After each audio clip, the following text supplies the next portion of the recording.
Hi everyone, my name is Tristen Berry and I am a new home advisor here with Schuber Mitchell Homes. And I'm Fernando Adame with Flat Branch Home Loans. And today we want to talk to you for a few minutes about the current real estate market.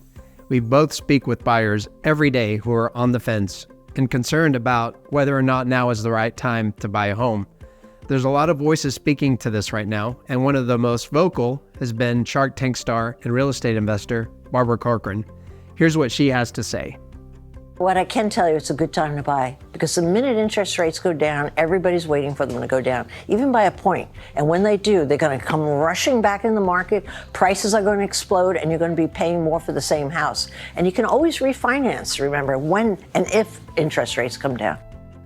Let's break this down with a conversation about current supply and demand. Absolutely. The law of supply and demand is the theory that prices are determined by the relationship between supply and demand. If the supply of a good or service is more than the demand for it, prices will fall. If demand exceeds supply, prices will rise. Let's talk about how that law is impacting us now, starting with supply, or as we would call it, inventory. Right now, Americans are facing record low inventory, putting us in a housing shortage. How did this housing shortage happen?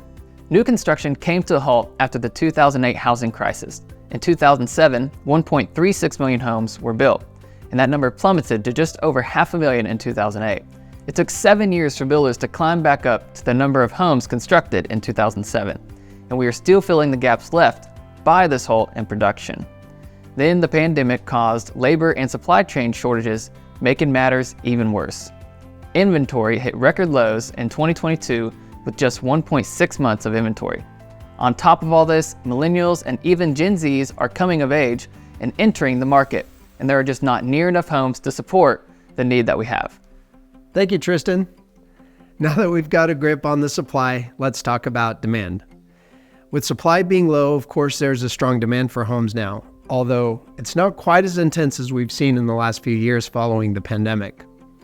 The one thing keeping demand stable now is the interest rates. With the interest rate hikes we've seen recently, it's taken a lot of potential buyers to the sidelines, making it feel as though demand is low, but it's not.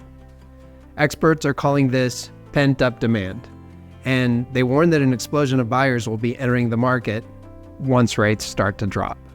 Going back to our original definition of supply and demand, we know what happens when demand goes up and supply is down. Prices go up. Fernando, do you want to break this down? Let's break it down. In this example, we see a side-by-side comparison of a home purchased at a current rate of 7.5% with the purchase price of $350,000. This compares to a lower interest rate of 6.375% for the same house at a price of $380,000. This shows that the payment is very similar on purchasing now versus purchasing later when the market is oversaturated with buyers driving up prices. Knowing that these rate drops aren't likely to happen for several months, you can see why experts like Barbara think that now is a great time to buy. You have lower competition, lower prices, and the ability to refinance down the road, plus a head start on building equity in your new home. If you have any questions about this, our door is always open. Feel free to come see us in Centerton or Webb City, or you can reach out to us online. We'd be happy to help you find the best options for you. Thanks, guys. See ya.